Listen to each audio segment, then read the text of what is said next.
Hey everyone, today I'm going to show you how to use heat transfer vinyl to make a wood slice ornament.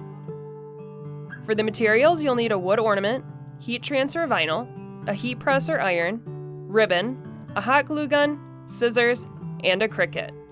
First, cut your design with the Cricut. Then place it on the wood ornament where you'd like it.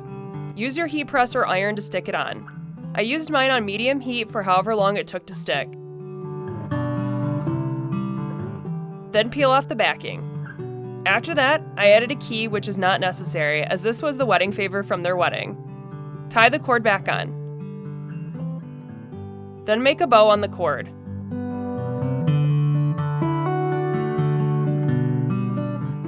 Hot glue it to the ornament so it doesn't move.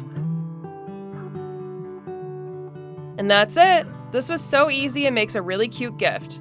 If you enjoyed this tutorial, please make sure to like, comment, or subscribe below. Thanks for watching. Thank you for watching, and don't forget to subscribe.